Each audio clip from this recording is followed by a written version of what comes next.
Process Theology Day 2. I'm so hungry.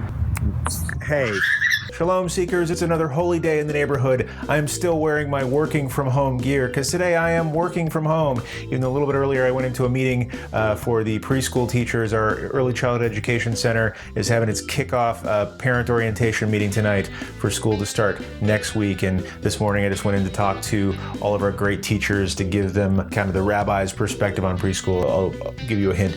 I'm staunchly pro education. Now that we're done with that, my daughter and I are going to go to the park. Maybe I will point out some important Burbank landmarks along the way. Later on tonight, I'm going to give you a quick tour of where I work. And one more prognostication. If you want to see my before picture, please stick around till the end of the video. But first, let's hit the gym.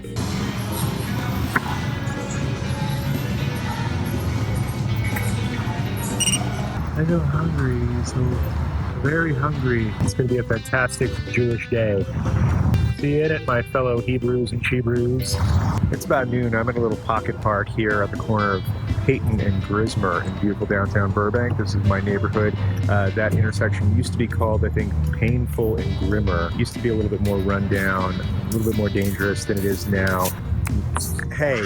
Thanks to some strategic investment on the part of the city of Burbank, it's really cleaned up. It's a nice place to raise a family, so don't mind if I do. Those are the beautiful Verdugo Hills, framed majestically by a laundromat and Valero station.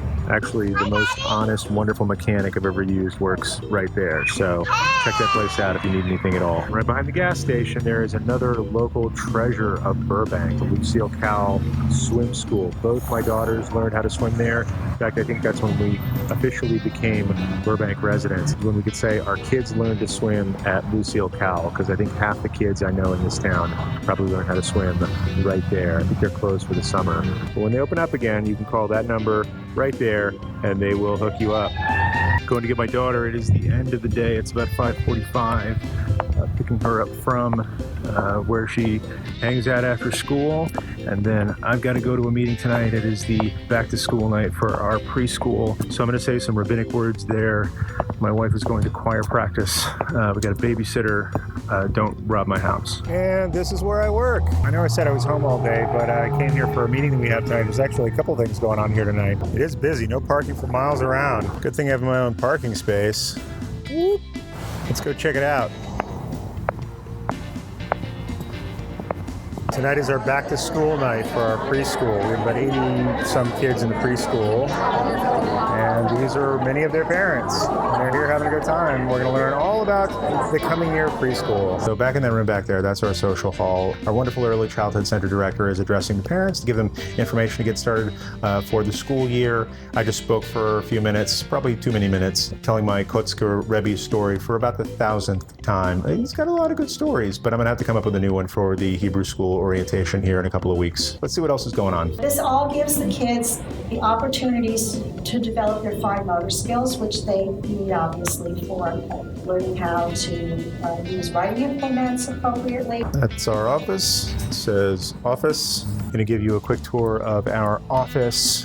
There is nobody sitting in these desks because it's like 7:30 at night right now. Wait a minute, who's that guy? All right, this is kind of embarrassing. I can't show you my office right now because I lent my key to somebody to open up for choir practice, but I promise when I get my key back and I do a considerable amount of cleaning, you'll see my office. Do I hear music?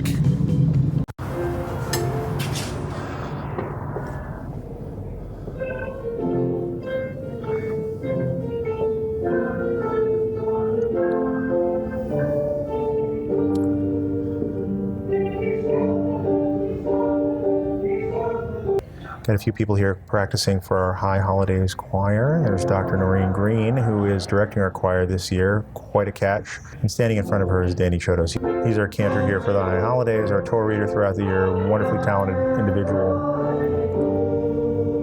That's our sanctuary back there. We'll fill that room for the high holidays and probably have some people out here in the lobby besides, and a kids service going on in another place, or a family service rather. Separate services for the preschool, the grade 2, and for the grades 3 and up. Different things going on all throughout our services for the high holidays. If you're looking for a place, this is going to be a good one. And I hear the sermons are amazing. All right, not a bad day today. And also, I found my old black kippah. It is so big, it covers my whole head. Although it's not super black anymore, it's kind of sun faded.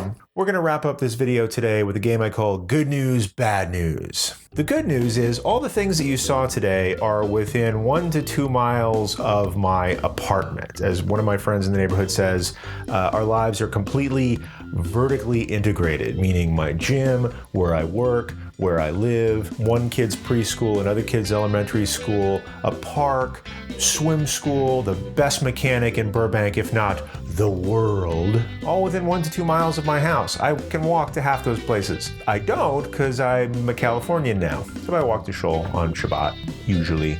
And yet nobody takes my parking space. That's the good news. I have a super dope, vertically integrated life. The bad news is that right now I'm consuming about 12 to 1,500 calories per day. It's part of this whole fitness thing that I've got going on. I hope that ends soon, because eventually that means I will weigh 0 pounds. I will cease to exist on the physical material plane. And if that were true, then I couldn't watch zombie movies or drink whiskey, which I'm not doing right now anyway. Also part of the fitness plan. Andy. More bad news. Andy is a little bit camera shy. Super great guy, hurts me for money, but he doesn't want to be in my movies. But we'll see what happens. The good news is he will take pictures. And Monday he took these excellent before shots. Oh, here's another one. Now, considering I'm already down about 15, 16 pounds, these aren't really before shots, but sort of in process shots, but they look like before shots, and that's what's important. He asked me at first if I wanted to take any before pictures, and I said, I don't need to. Pretty much every picture I've been in for the last year, I would call a before picture. And more good news, it's all for a good cause. As I said in the first episode of Process Theology, I've got a specific goal that I'm working toward with my weight loss that doesn't necessarily have to do with weight loss. And when you see it, you're gonna jump seriously out of your chair. I estimate that that's gonna be about a month or 2 from now, so stay tuned. Maybe I'll drop a few hints along the way, entertain a few educated guesses. In any case, it's gonna be awesome, and there will be video. Thanks for sticking around this long. You obviously like this video, so why not make it official and like this video? Subscribe to this channel if you want automagical updates. And as I'm mostly a teacher in life, I'm gonna give you a little homework. I've talked about my goals. What's yours? What's a big goal you have in your life that you're having a little trouble getting started with? And for bonus extra credit, what's your best guess as to what my surprise is? This will be fun. So until tomorrow, as Twisted Sister says on Yom Kippur, stay hungry, my friends. I feel hungry, so very hungry. Hey,